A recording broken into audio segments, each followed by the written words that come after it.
La boîte de leurre, bah, chez Caperlan, encore une fois, ils en ont des pas chers, peut-être même sur pêcheur.com. Franchement, les boîtes de leurre, c'est pas ce qui coûte plus cher. Il y en a une à 7 € chez Caperlan qui est assez grande.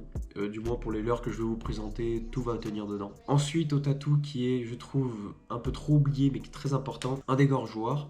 Souvent ça coûte assez cher, mais même un dégorgeoir comme ça qui est pas hyper grand, c'est pas les grands dégorgeoirs pistolets. Après, si vous voulez prendre ça, c'est très bien. Ça, c'est vraiment le minimum à avoir. Ça coûte 6,50 € chez Caperlan. Les petits crans ici pour bloquer. Vous allez prendre l'hameçon qui est dans la bouche du poisson. Vous allez pouvoir bloquer le cran et là en fait vous allez pouvoir tirer, pousser. Enfin, en fait, vous allez avoir une bien meilleure tenue.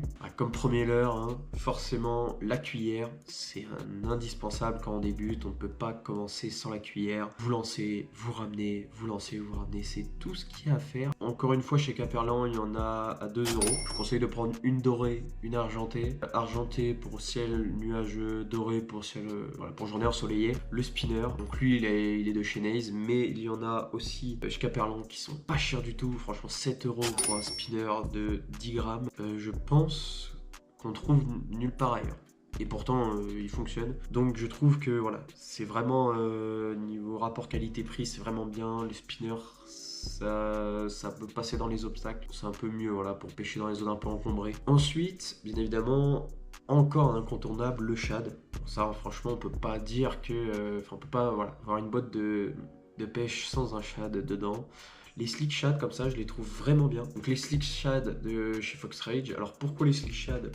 J'aime beaucoup leur coloris déjà. Et puis je les trouve assez solides. Voilà, on peut mettre la tête plombée, l'enlever plusieurs fois. On peut la mettre en texan, mais je reviendrai dessus. Et puis il y a vraiment des superbes coloris. Voilà, en petite taille, souvent, c'est vraiment bien.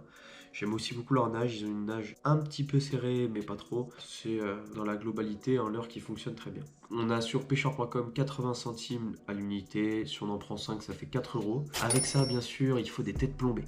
Les têtes plombées, ça coûte très cher. On est parfois à 1 €, 1,50 € la tête plombée. Sauf que j'ai trouvé une petite affaire pour vous. Encore une fois, chez Caperlan, une box de têtes plombées à 7 € et qui comporte 14 têtes plombées, c'est-à-dire on est à 50 centimes la tête plombée. Alors il y a du texan, il y a des petites têtes plombées, des grandes, donc ça évite de mettre 10 € dans des têtes plombées parce que ça coûte vraiment, vraiment très cher.